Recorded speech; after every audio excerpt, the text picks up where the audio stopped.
So today now, we're actually going to continue with naming, except now we're going to do alkenes and alkynes. The only difference is that alkenes have a double bond among some of the carbon atoms, and then alkenes will have a triple bond. Let's go ahead and just jump right into it. Let's look at this one right here.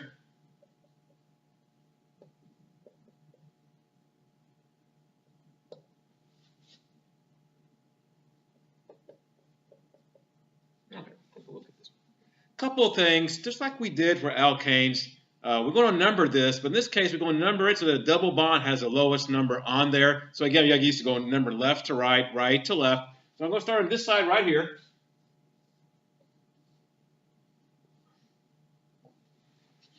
The reason I'm doing this, the double bond starts on carbon number 1 on this side. If I had started from left to right, the double bond would have started on carbon number 3. So again, we have this theory.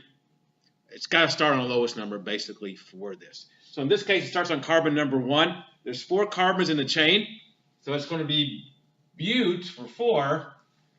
Since there's a double bond, we're going to end in ene, so butene. So ene now is for alkenes.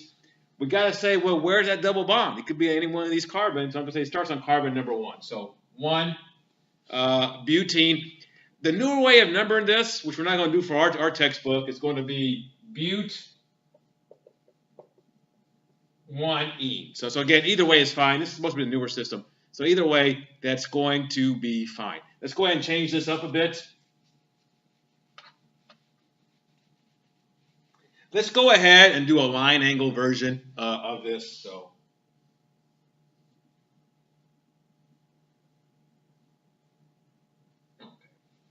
let's jump to this one right here.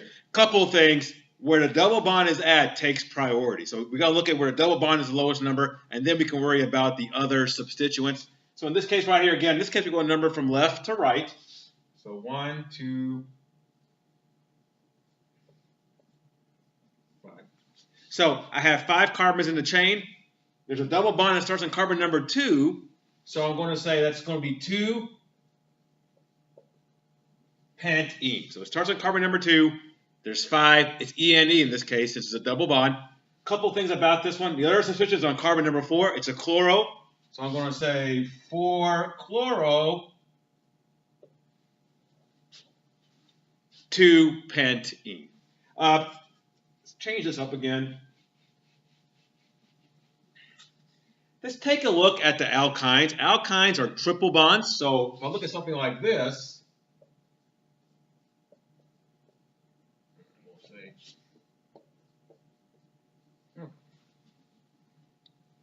we're going to number where the triple bond is the lowest, so left to right. So 1, 2,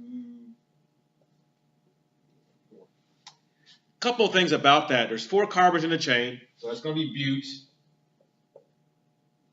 but. Instead of calling it ene, since it's for a double bond, we're going to call it yne because it's a triple bond. So yne. So that ene starts. So it's butene. We got a number where it's at. Starts at carbon number 1. So 1. Butene. When you do the line angle formulas for this, they look a little bit different. Let's take a look at one. In fact, let's go ahead and do it for 1 butene. It looks something like this. So 1, 2, 3, 4.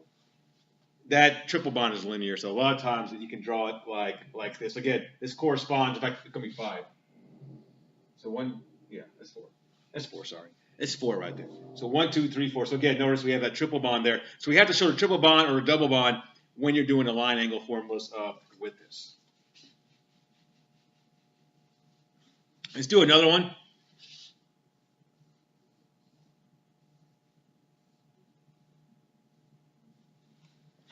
Couple things about this one. Again, it's a cyclic compound. It's going to have a double bond. You want that double bond to have the lowest number. That double bond is always going to be carbon number 1. It's always going to start on carbon number 1. A couple of things about this. You want this number to be the lowest number possible. When you're doing a double bond, you have to number through the double bond. So I'm going to call this, I can call this carbon number 1, 2. So again, if I call this 1, I have to call this one next one 2. So I have to go through the double bond. 1, 2, 3, 4. Then this number 5. Now, I can number it the other way too if I want to. I can go ahead and say, okay, I can call this carbon number 1, 2, 3, 4, and 5. So either way, I can number it the same way. This will always end up on carbon number 4, so it doesn't make any difference. But again, you want this sufficient to have the lowest number, so you circle it left or right, counterclockwise, clockwise, whatever the case may be. This is the ethyl group.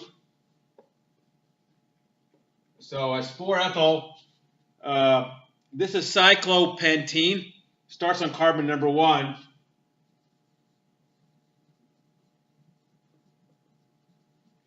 Since the double bond is always going to start on carbon number 1, we don't have to number it. It's always going to be carbon number 1. It's understood to be carbon number 1. So cyclopentene, we're going to say 4-ethyl. 4-ethyl cycle. So again, we didn't have to label where that double bond was at, because for a cyclic compound, it's always going to be on carbon number 1.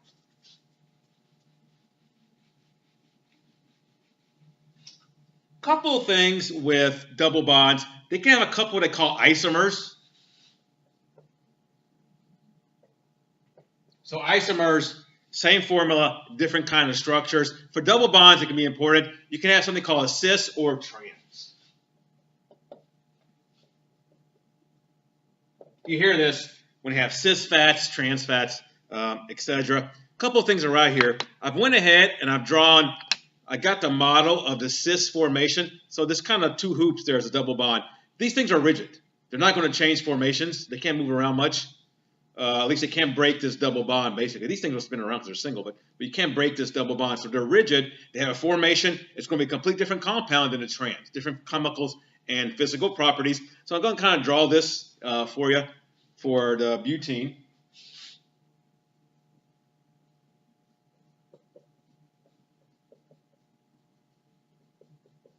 Okay.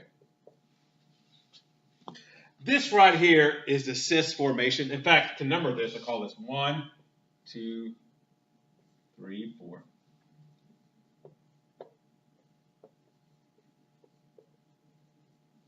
It's called cis-2-butene, and the reason is, at least to make it simple, is that the hydrogens are both pointing down. The hydrogens are on the same side. So we look at double bond, they're both pointing down. That's going to be the cis formation. They could both be pointed up too. It's the same thing. Either way, it's going to be fine. Let's contrast that to the trans. The trans now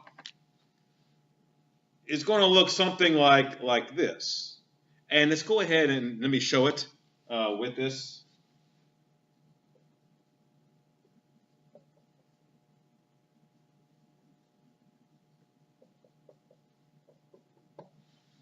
So if I look at the trans, again, let's number these carbons here.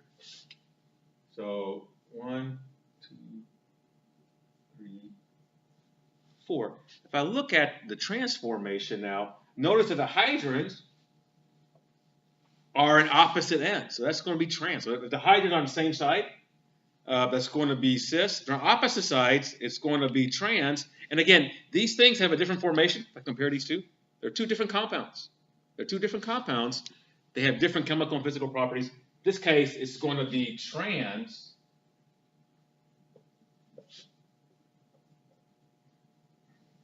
Trans to butene. So again, with cis and trans now, they can have different kind of formations. Let me go ahead and draw this line angle formula. This should kind of show you the difference between it.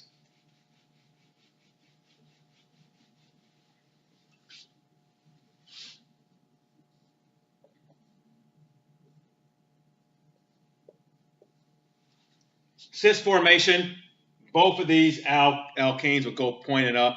The trans is going, this is a cis right here.